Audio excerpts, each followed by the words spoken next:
P T I کے ذرائع اپنے طور پر یہ کوٹ کر رہے ہیں کہ ہم اس لیے خاموش ہو گئے ہیں کیونکہ ہم یہ چاہتے ہیں کہ ہمارے جو کیسز ہیں وہ کہیں نہ کہیں جا کر کسی اینڈ پر پہنچیں. امریکہ یہ بھی جانتا ہے کہ یہ وہ دکھتی رگ ہے جس کو اگر انہوں نے پکڑ لیا تو باقی ممالک صرف اس ایک بات کی وجہ سے امریکہ کا ساتھ دینے کو تیار ہوں گے. امریکہ کی جو منوپلی تھی ریجن میں وہ ختم ہو گئی. ایسا نہیں ہے کہ امریکہ کسی ملک پر اٹیک کرے اور ایک ہفتے میں وہ اس کو فتح کر لے. السلام علیکم ویورز، آپ دیکھ رہے ہیں آزاد سیاست، میں ہوں نوشین تاری. ویورز، جہاں جیو پولیٹیکل سچویشن ہر لمحے بدل رہی ہے وہیں انٹرنیشنل میڈیا جو ہے وہ اسلام آباد اکارڈ کی باتیں کر رہا ہے. جی ہاں، پاکستان یا اسلام آباد جو ثالثی کا کردار ادا کر رہا ہے وہ اس وقت بہت ہائی لائٹڈ ہے دنیا بھر میں، لیکن پاکستان اس حوالے سے لو کی ہے. کیا انسائٹس ہیں اس پر بات کریں گے. اس کے علاوہ پاکستان میں بھی کچھ جو لوکل پالیٹکس ہے اس میں بھی کچھ اپڈیٹس ہیں، ان کو بھی ڈسکس کریں گے. میرے ساتھ موجود ہوں گی سینئر صحافی تجزیہ کا ثنا مرزا. السلام علیکم. وعلیکم السلام. کیا حال چال ہے اللہ کا آپ کے؟ شکر. اچھا، جیسے موسم بھی انپریڈکٹیبل ہوا ہوا ہے، حالات بھی انپریڈکٹیبل ہوئے ہیں، سب چیزیں جو ہیں وہ بالکل اس طرح سے چل رہی ہیں. لیکن بہرحال آج میں دیکھی تھی پی ٹی آئی کے لیے تو ایک اچھی خبر آئی ہے. اب جیسے سلمان صفدر کہتے تھے نا کہ 10 منٹ کا کیس ہے، 10 منٹ کا کیس ہے، تو اب ٹرسٹ کی بات کریں ختم ہو جائے گا. اب سرفراز ڈوگر صاحب نے انہیں کہہ دیا جناب کہ ہم 10 دن میں سماعتی کا فیصلہ بھی سنا دیں گے، آپ پریپیئر ہوں. باقاعدہ ان کو خان صاحب سے ملاقات کا حکم بھی دے دیا ہے. تو اس ڈیولپمنٹ کو کیسے دیکھتی ہیں پی ٹی آئی کے حوالے سے، اور پلس یہ کہ کیا واقعی سلمان صفدر پریپیئر ہو کر آئیں گے خان صاحب سے ملاقات کے بعد؟ دیکھیے، ویسے اگر آپ کو یاد ہو تو ان کی ایک دفعہ پہلے بھی خان صاحب سے ملاقات کروائی گئی تھی جب ان کی صحت کے حوالے سے بڑی ریزرویشنز تھیں. اچھا، یہ جو ان کے لیے اچھی نیوز ہے، میرا خیال یہ اچھی نیوز خود سے نہیں ہوئی بلکہ یہ اچھی نیوز پیدا کرنے کے حالات پیدا ہوئے ہیں، اور وہ حالات دونوں طرف سے کیے گئے ہیں. اس کی ایک بڑی وجہ اگر آپ کو یاد ہو تو کچھ ہفتے پہلے ہم یہیں بیٹھ کر بات کر رہے تھے کہ جی پاکستان تحریک انصاف نے ایک ٹاسک فورس بنائی ہے. پہلے اس کو خان صاحب کی جیل سے نکالنے کی تحریک کا نام دیا گیا، پھر تحریک سے وہ ان کی ٹاسک فورس بنائی گئی جس نے خان صاحب کو باہر سے نکالنا تھا. پھر وہ ایک ایسی ٹاسک فورس بنائی گئی جس نے بیٹھ کر صرف یہ بات کرنی تھی کہ خان صاحب کو نکالنے کے لیے ہمیں کرنا کیا چاہیے. اور اس کے بعد ایونچولی ہم نے دیکھا کہ وہ جو فیصلہ ہے وہ بھی بیک آؤٹ کر دیا گیا. میرا خیال ہے اسٹیپ بائی اسٹیپ گورنمنٹ نے ان کو ڈیفیوز کیا، ان کی اسٹریٹجی کو ڈیفیوز کیا. اگر آپ دیکھیں تو گورنمنٹ نے ایک طریقے سے یہ بھی ان کو رسپانس دیا کہ ان کے جو میجر ترین لیڈران تھے پچھلے کچھ ہفتوں میں ان کو اریسٹ بھی کیا گیا. کئی ایسے لوگ تھے جو مفرور تھے، کچھ لوگوں کو پارلیمنٹ اور سینٹ کی نشستوں سے محروم کیا گیا. پھر یہ جو 9 اپریل کا جلسہ ہے، اس سے پہلے بھی کہا جا رہا ہے کہ گورنمنٹ کی طرف سے بڑا کلیئر میسج ہے جس پہ پی ٹی آئی نے پہلے ہی اپنی اسٹریٹجی بنا لی ہے کہ جہاں پر ہمیں روکیں گے ہم وہیں جلسہ کر کے اس چیز کو وائنڈ اپ کر دیں گے، لیکن وہ پولیٹیکل ایکٹیویٹی ہم نے کرنی ضرور ہے. اب اصل میں مسئلہ یہ ہے کہ اب یہ انڈرسٹینڈنگ نہیں ہے کہ ہم نے پاکستان تحریک انصاف کو اور ان کے لوگوں کو لے کے ہر صورت میں اسلام آباد پہنچنا ہے، کیونکہ اب مزید لوگوں کی جو گرفتاریاں ہیں اور کیسز ہیں وہ پی ٹی آئی افورڈ نہیں کر سکتی. جو اوپر کی لیڈرشپ ہے اس میں 2 واضح گروپس ہیں، ایک سیاسی گروپ اور ایک جو وکلا کا گروپ ہے. وکلا کا گروپ آپ کو اس تحریک میں نظر نہیں آئے گا. جو 9 اپریل کو بھی جلسے ہوں گے، جو اس کے آگے بھی موومنٹس چلانے کی کوششیں کی جائیں گی، جو سیاسی لوگ ہیں وہ یہ سمجھتے ہیں کہ پہلے کے سیاسی لوگوں کا کیا حال ہوا، ہمارے ساتھ بھی اگر وہی ہوتا ہے. وہ عمر ایوب صاحب، وہ دیگر جو عمائدین تھے، جو تمام لوگ تھے، شبلی فراز صاحب، اس قسم کی کئی شخصیات ہیں، زرتاج گل صاحبہ، ان تمام کے تمام لوگوں کو مختلف کیسز میں پارلیمنٹ سے اڑا دیا گیا. تو اب یہ افورڈ نہیں کر سکتے باقی لوگ. تو اس لیے بہت سوچ سمجھ کر یہ فیصلہ ہوا ہے کہ ہمیں بہت ساری چیزیں علامتی کرنی ہے، اور اس کی ایک بڑی وجہ یہ ہے کہ فیملی کا ایک پریشر ہے. اس کے بالکل پیرالل کارکنوں کا بھی پریشر ہے کہ آپ کے ایفرٹس کیا ہیں. لیکن اس پریشر کے ساتھ ایک پریشر یہ بھی ہے کہ خیبر پختونخوا میں آپ کیا کر رہے ہیں. ان کو ایک طریقے سے ڈمی سی ایم کے طور پر اب کوٹ کیا جا رہا ہے. لوگ ان کے بارے میں یہ بات کر رہے ہیں کہ آخر ان کی جو پولیٹیکل ایکٹیویٹیز ہیں وہ اپنی جگہ، لیکن صوبے کے لیے یہ کیا پرفارم کر رہے ہیں، یہ بھی ایک بڑا مسئلہ ہے. تو اس لیے ایک بڑا فیصلہ جو خاموشی کے ساتھ ہوا وہ اس ٹاسک فورس کو تحلیل کرنا اور اس آئی ڈی کو تحلیل کرنا تھا. اور اس میں گورنمنٹ کی طرف سے یہ میسج بھی دیا گیا ہے. دیکھیں، کچھ چیزیں ایسی ہوتی ہیں جو کہ آفیشلی بات چیت کے ذریعے ہوتی ہیں، کچھ چیزیں ہوتی ہیں جو کہ ان آفیشلی آپ کے پیغامات کے ذریعے آپ کو مل جاتی ہیں. پی ٹی آئی کے ذرائع اپنے طور پر یہ کوٹ کر رہے ہیں کہ ہم اس لیے خاموش ہو گئے ہیں کیونکہ ہم یہ چاہتے ہیں کہ ہمارے جو کیسز ہیں وہ کہیں نہ کہیں جا کر کسی اینڈ پر پہنچیں. یہ ایک حکومت کی جان بوجھ کر حکمت عملی ہے کہ وہ ہمارے کیسز کو لگنے نہیں دے رہے. اب واللہ عالم بالصواب، اس میں گورنمنٹ زیادہ بہتر رسپانس دے سکتی ہے، لیکن یہ جو اسٹیپ آؤٹ کیا گیا ہے اس کے بعد آپ یہ دیکھیں گے کہ یہ کیس بھی لگے گا اور 10 دن میں اس کو کنکلوژن کے اوپر بھی لے کے جایا جائے گا، اور اس میں پی ٹی آئی کو پورا موقع دیا جائے گا کہ وہ اپنا پوائنٹ آف ویو دیں. اب چاہے وہ پی ٹی آئی کی نظر میں آپ کسی بھی پی ٹی آئی کے آفیشل سے بات کریں، وہ یہ کہتے ہیں کہ یہ کیس سراسر سیاسی ہے، اس میں کوئی صداقت نہیں ہے. لیکن اب کیسے وہ اس کو سیاسی ثابت کریں گے یہ ان کی اپنی صلاحیت پر مبنی ہے. بہت زیادہ امید تو خیر اس کیس کے حوالے سے پی ٹی آئی کو نہیں ہونی چاہیے، لیکن پھر بھی میرا خیال یہ ہے کہ ان کی ہوپس ہائی ہیں. لیکن ایک بڑا طبقہ پی ٹی آئی کا، اسپیشلی لائرز کا، ابھی بھی یہ سمجھتا ہے کہ یہ کیس کا جو فیصلہ ہے وہ ان کے حق میں نہیں آنے والا. اوکے. تو اس لیے سیاسی لیڈرشپ اپنے طور پر ضرور اس میں بڑی پر امید ہے، لیکن اگر آپ وکلا کو دیکھیں تو کیونکہ وہ ان وائبس کو سمجھتے ہیں جو کہ کورٹ سے آ رہی ہوتی ہیں، تو اس لیے وہ کہتے ہیں کہ کیس کا لگ جانا اور کیس کے لیے پیش ہو جانا وہی پی ٹی آئی کو لائم لائٹ میں لے آئے گا. آپ نے تو پوری پی ٹی آئی کو ہی منظر سے آؤٹ کر دیا ہے نا، تو اس لیے ان کے لیے اتنا بھی کافی ہے کہ وہ کیسز کے لیے جائیں اور وہ مین اسٹریم میڈیا میں ان کے اوپر بات ہو، کیونکہ جو پولیٹیکل گیدرنگز یہ کرنا چاہ رہے ہیں، سیاسی اجتماعات یہ کرنا چاہ رہی ہیں، سب کچھ کر کے انہوں نے دیکھ لیا. تو میرا خیال یہ ہے کہ یہ بہت اچھا اور بہتر فیصلہ تھا کہ انہوں نے سیاسی طور پر اپنی موومنٹ کو کچھ وقت کے لیے روکا ہے. اچھا. ایک اور لاسٹ پوائنٹ اس میں کہنا چاہوں گی کہ سہیل آفریدی صاحب کو تقریباً 1.5-2 مہینے پہلے ہی یہ انڈائریکٹلی میسج دیا گیا تھا کہ دیکھیں آپ اپنے صوبے کے امور کے اوپر توجہ دیں، اور اگر آپ وہ توجہ نہیں دیں گے تو پھر آپ ہی اس کرسی کے اوپر زیادہ عرصے نہیں رہیں گے. ہم نے پہلے بھی اس چیز کے اوپر بات کی تھی کہ آفریدی صاحب کا بہت زیادہ اسٹیک نہیں ہے اگر وہ کرسی چھوڑ بھی دیں، لیکن اب ان کے قریب کے لوگ یہ کہتے ہیں کہ ان کو اس کرسی پہ مزہ آنے لگا ہے، تو اس لیے ان کی یہ خواہش ہے کہ وہ کسی طریقے سے اس چیز کو آگے لے کے چلیں. اگر آپ کو یاد ہو تو یہ جو ٹکٹ کی ابھی بات نکلی تھی مراد سعید صاحب کے، اس میں سہیل آفریدی صاحب نے عرفان سلیم صاحب کو ٹکٹ دلوانے میں سب سے زیادہ مضبوط کردار ادا کیا ہے، اور انہوں نے ہر صورت میں اس چیز کو ثابت کیا ہے کہ وہ ایک درینہ کارکن ہے اور ان کو ٹکٹ ملنا چاہیے، جبکہ کچھ اور لوگ بھی لائن میں تھے، لیکن انہوں نے بڑی فرمائش کے ساتھ جو ہے وہ یہ کہا ہے کہ نہیں یہ ایک بڑے ڈیڈیکیٹڈ کینڈیڈیٹ ہیں، اس میں کوئی شک نہیں ہے، وہ بڑے پرانے کینڈیڈیٹ ہیں، ڈیزرونگ ہیں، لیکن ڈیزرونگ تو پی ٹی آئی میں بہت سارے ہیں. تو اس لیے میرا خیال ہے کہ اس میں آفریدی صاحب کی کنسنٹ نے بڑا رول ادا کیا اس ٹکٹ کو دلوانے میں، تو اب وہ اپنی پاورز کو استعمال کرنے میں انجوائے کرنے لگے. اچھا، بہت سے لوگوں نے کرٹیسائز بھی کر رہے ہیں رضا خان صاحب کا نام بھی نہیں لیتے وہ. ایگزیکٹلی دیکھیں نا کہاں تو بہت جلدی سمجھ آ گیا تیار تھے وہ کہ میں بہت جلدی سمجھ آ گیا کہ مجھے کیا کرنا ہے. یہ پاکستانی سیاست کا جادو ہے. بالکل. اچھا سنا، لاسٹ پوڈ کاسٹ میں ہم لوگ یہ بھی ڈسکس کر رہے تھے 28ویں ترمیم کے حوالے سے، جو غالباً بقرہ عید یا اس سے پہلے یا اس کے فوری بعد لائی جائے گی. اس حوالے سے بلاور اور مولانا صاحب کی ملاقات بھی ہوئی تھی، یہ بھی آپ ہی نے مجھے اس کی انسائٹس دی تھیں. اس میں مزید کیا ڈیولپمنٹ ہے؟ اچھا دیکھیے، اس ملاقات میں اس وقت تو بہت ساری چیزیں باہر نہیں آئی تھیں، لیکن وہ کچھ عرصے کے بعد، کچھ وقت کے بعد آہستہ آہستہ کر کے باہر آنی شروع ہوئی، اور وہ بھی اس میں ایک بڑی وجہ یہ ہے کہ مولانا صاحب کی اس ملاقات میں کوئی خاص اچھی مطلب کیا کہنا چاہیے جیسچر نہیں تھا یا موڈ نہیں تھا، کیونکہ ان کو ایک تو پچھلی جو 27ویں ترمیم ہے اس کا دکھ بہت ہے، پھر 26ویں ترمیم میں اب وہ یہ سمجھتے ہیں کہ ان کو استعمال کیا گیا. وہ بھلے یہ کہیں کہ ہم نے اس کو کریڈٹ پہ لیا، ان کی اپنی جماعت یہ کہتی ہے کہ آپ کو 26ویں ترمیم میں آن بورڈ لیا گیا، آپ کی کنسنٹ لی گئی، پوری دنیا میں یہ کہا گیا کہ ہم نے تمام سیاسی جماعتوں کو آن بورڈ رکھا ہے. 27ویں ترمیم میں بالکل آپ کی مرضی کے خلاف گئے. اب کی جو 28ویں ترمیم ہے اس کے اوپر بلاول صاحب بات کرنے تو ان سے گئے تھے، لیکن کہا یہ جا رہا ہے کہ وہ کشمیر جو آزاد کشمیر کے الیکشنز ہیں اس کے اوپر بھی کچھ بات چیت چاہتے تھے. پھر وہ یہ بھی چاہتے تھے کہ وہ مولانا صاحب سے یہ ڈسکس کریں کہ کچھ جو مندرجات ہیں 28ویں ترمیم کے، اس کے اوپر پیپلز پارٹی بڑی ریزسٹنس شو کر رہی ہے، اور اس میں ایک بڑا حصہ یہ ہے کہ مختلف صوبے کنٹریبیوٹ کریں گے ڈیفینس کے لیے کہ وہ بجٹ کتنا ہونا چاہیے. اگر اس بجٹ کے اوپر کٹ ڈاؤن لگتا ہے تو کچھ صوبے تو یہ دینے کو تیار ہیں، لیکن کچھ صوبے جو ہیں اس کے اوپر اعتراض بھی کر رہے ہیں، اور وہ لوگ جانتے ہیں کہ وہ کون سے صوبے ہیں. تو اس کے اوپر مولانا صاحب کی کنسنٹ، اور سیدھی سی بات ہے کہ پیپلز پارٹی کا سٹانس اس میں بڑا کھل کر یہ ہے کہ سندھ میں تو اتنا ٹیررزم نہیں ہے، پھر ہمارا اتنے پیسے دینے کا کیا جواز بنتا ہے. ہاں اگر سب دے رہے ہیں تو مجبوراً دینے تو پڑیں گے، لیکن جن 2 صوبوں میں ٹیررزم زیادہ ہے انہی صوبوں کو کنٹریبیوٹ کرنا چاہیے. لیکن اس میں جو ان کے برابر دوسرا صوبہ ہے پنجاب، جہاں پر فی الحال اس وقت ٹیررزم کی سچویشن نہیں ہے، وہ بخوشی دینے کو تیار ہیں، لیکن ان کا سٹانس یہ ہے پیپلز پارٹی کا کہ جی ان کا بجٹ بھی زیادہ ہے، ان کے پاس فنڈز بھی زیادہ ہوتے ہیں، ہمارے پاس بڑا ایک لمیٹڈ اماؤنٹ موجود ہے. تو اس لیے یہ جو ابھی تک سچویشن ہے یہ کسی حد تک سیٹل ڈاؤن نہیں ہو سکی. اوکے، عید کے فوراً بعد اس کی تیاری ہونی تھی.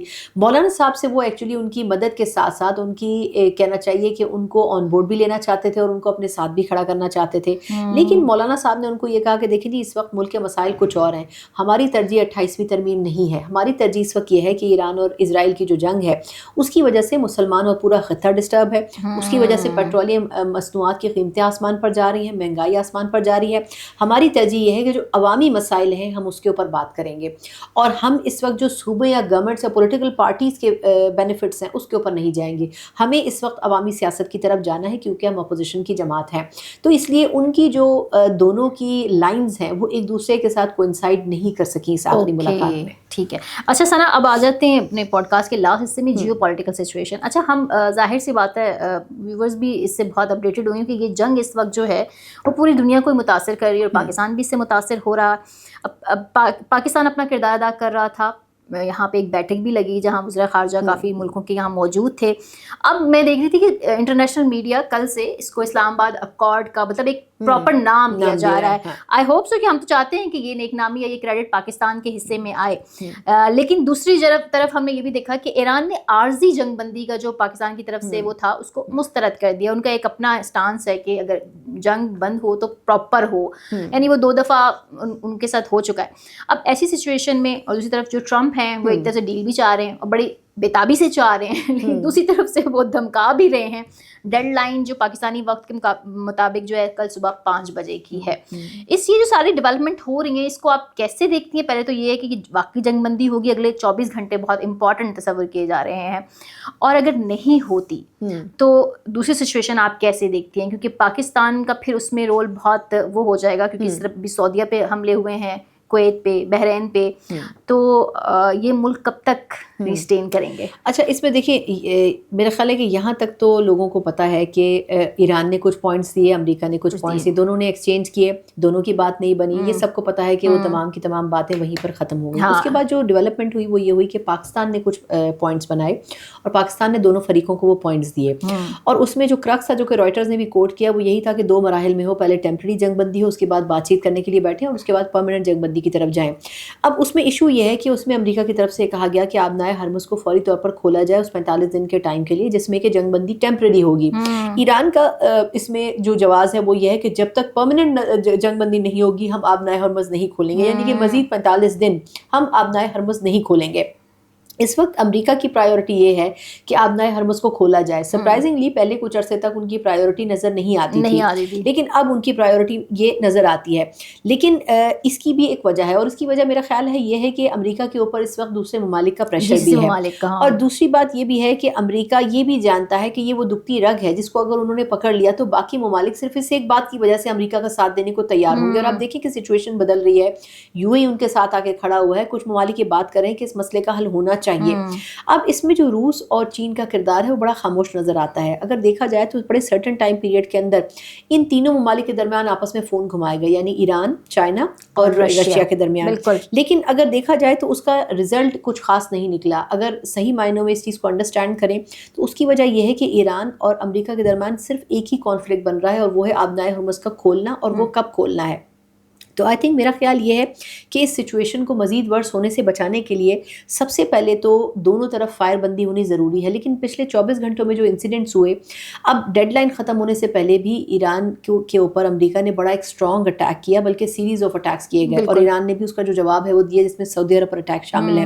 تو میرا خیال یہ ہے کہ جو ہمیں پہلے 50% چانس نظر آ رہا تھا کہ فائر بندی ہو جائے گی, ٹیمپرری معاہدہ ہو جائے گا, وہ 50-50 کے بجائے وہ 30-70 آپ کہہ سکتے ہیں, یا پھر 20-80 کہہ سکتے ہیں. وہ اس لیے کیونکہ وہ جو پاکستان ایک کردار ادا کر رہا تھا, اور مڈل ایسٹرن کنٹریز جو کردار ادا کر رہے تھے, اس میں سعودی عرب بھی ایک اہم رول ادا کر رہا تھا, وہ اب ایک اسٹیپ پیچھے ہٹ گئے ہیں. کیونکہ عین بات چیت یا مذاکراتی عمل کو جہاں پر وہ اسٹریم لائن ہو کر کہیں بیٹھنے سیٹل ڈاؤن ہونے جا رہا ہے, وہیں پر اگر آپ اس کو خراب کریں تو میرا خیال ہے کہ یہ سچویشن تھوڑی سی ورس ہو سکتی ہے. اگر میرا اپنا خیال یہ ہے کہ اگلے 24 گھنٹوں میں کسی نتیجے پر ہم نہیں پہنچ سکے تو پھر بڑا مشکل نظر آ رہا ہے کہ یہ جنگ جو ہے وہ پاکستان بھی روکنے میں کوئی کامیاب ہو سکے گا. اچھا ثنا, اس میں اور بہت سی ڈیولپمنٹ ہے نا, جیسے کہ ایک طرف سے جو ہمارے پاس ایرانی سفیر ہیں امیر صاحب, ان کا ٹویٹ ہے کہ یہ جو مذاکرات ہیں, یہ جو میٹر ہے بڑے سینسٹیو فیز میں انٹر ہو گیا ہے, جو اس بات کی عکاسی کرتا ہے کہ واقعی کچھ ہونے جا رہا ہے. رات کو ٹرمپ صاحب نے بھی جو انہوں نے اپنی میڈیا سے خطاب کیا, انہوں نے بھی کہا ہاں جی بہترین ممالک ثالثی کا کردار ادا کر رہے ہیں, ہم مطلب قریب ہیں. ٹھیک ہے, وہ ساتھ دھمکا بھی رہے ہیں, اور لیکن وہ بھی اس چیز کا اندیا دے رہے ہیں. لیکن پیرل ایران بھی اپنی اسٹریٹجی جو ہے وہ کنٹینیو کیا ہوا ہے, جیسے کہ انہوں نے سعودیہ پہ اٹیک کر دیا ہے. خود ایران کے اندر 1 کروڑ 20 لاکھ عوام نے فوج کے ساتھ خود کو رجسٹرڈ کروا دیا ہے. اس کے علاوہ وہ جو ان کو ایک تھریٹ ہے کہ کل یا جو ڈیڈ لائن ختم ہوگی, ان کے پاور پلانٹس یا بجلی گھروں پہ اٹیکس ہوں گے, وہاں پر وہ احتجاج بھی کر رہے ہیں علامتی.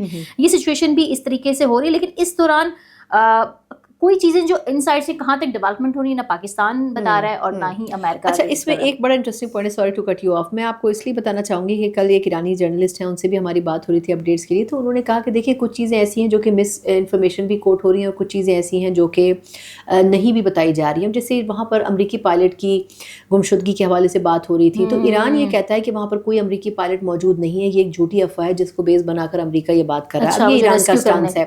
اچھا اس کے بعد کیونکہ میں نے تو ان سے یہی پوچھا کہ دوسرا پائلٹ کہاں ہے, ایک پائلٹ تو انہوں نے نکال لیا, انہوں نے کہا نہ پہلا نکالا نہ دوسرا موجود ہے. پھر انہوں نے کہا کہ ایک اور انٹرسٹنگ چیز کہ جو امریکہ سو کال کہہ رہا ہے کہ ہم ابھی سوچ رہے ہیں کہ ہم زمینی اٹیک کریں گے نہیں کریں گے, تو 24 گھنٹے کے پہلے چابہار کے اندر امریکی فوج نے اترنے کی کوشش کی جس کو ایران کی طرف سے, اور یہ ایرانی جرنلسٹ نے ہمیں بتایا آن دا ریکارڈ, انہوں نے کہا کہ انہوں نے اترنے کی کوشش کی اور ہم نے ان کو بھرپور طریقے سے ان کے اوپر اٹیکس کر کے میزائلوں کے ان کو روکا. تو آئی تھنک میرا خیال یہ ہے کہ امریکہ بھی پورے طور پر یہ ایفرٹ کرنا چاہ رہا ہے کہ جہاں ان کو موقع ملے وہ کامیاب ہو جائیں, تو اس کے بعد وہ اس چیز کو آؤٹ شائن کریں, لیکن ایران ان کو اتنا اسپیس نہیں دے رہا. بٹ آئی تھنک میرے خیال میں پاکستان اس میں صرف اتنا ہی کردار ادا کر سکتا ہے کہ دونوں کو کنونس کر کے ایٹ لیسٹ مذاکرات کی ٹیبل پر لے آئے. ٹھیک ہے. اور آئی تھنک ایک حد سے زیادہ پاکستان اب کر بھی نہیں سکے گا, کیونکہ پاکستان نے فرام ڈے ون اس میں 100% ایفرٹ دینے کی کوشش کی ہے, لیکن کوئی بھی ملک اپنی اسٹریٹجکلی, خاص طور پر سعودی عرب کے اٹیک کے بعد اب پاکستان کو اپنی جو پوزیشن ہے بڑی سوچ سمجھ کر لینی پڑے گی, کیونکہ پاکستان ایک اگریمنٹ میں موجود ہے سعودی عرب کے ساتھ. تو میرا خیال ہے کہ پاکستان کے لیے یہ بہت زیادہ آپشنز موجود نہیں ہیں.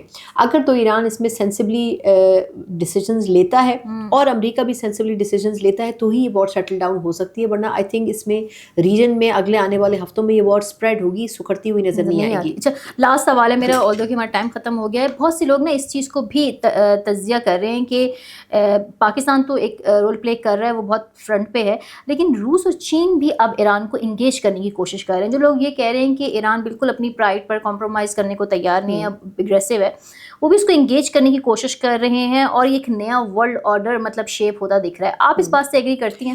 دیکھیے میرا خیال ہے ورلڈ آرڈر تو نیا آلریڈی شیپ اپ ہو چکا ہے. اس کی وجہ یہ ہے کہ جب امریکہ نے اٹیک کیا, اسرائیل نے اٹیک کیا, اور ایران نے چند گھنٹوں کیا چند ہفتوں, یہ تقریباً کتنے 40 دن سے اوپر ٹائم ہو چکا ہے, تو اتنا تو ایکسپیکٹیشن تھی نہیں کہ ایران اتنا جواب دے گا.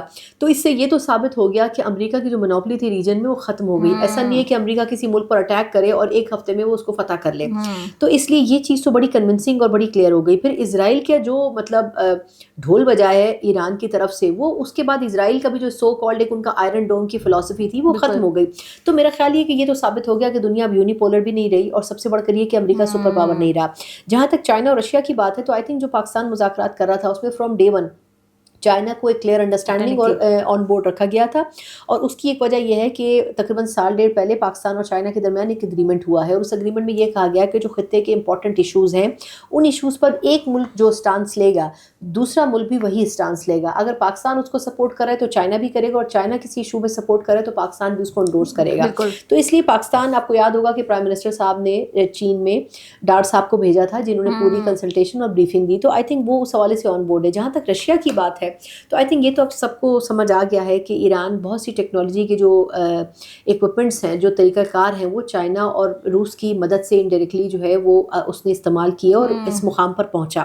اب آئی تھنک روس کو بھی سمجھ آ رہا ہے کہ یہ وار ختم نہیں ہونے جا رہی ہے, اس لیے اگر آپ دیکھیں تو روس بھی پرو ایکٹیولی یہ بات کر رہا ہے کہ ہم ثالثی کا کردار ادا کرنے کے لیے تیار ہیں. بٹ ایشو یہ ہے کہ امریکہ جن ٹرمز کے اوپر بات چیت چاہتا ہے, ایران کو کون کنونس کرے گا کہ وہ ان تمام ٹرمز کے اوپر آئے. آئی تھنک اگر وہ پاکستان نہیں کر سکا تو کسی اور ملک کے لیے بھی کرنا بڑا مشکل ہوگا. Thank you very much. Thank you so much.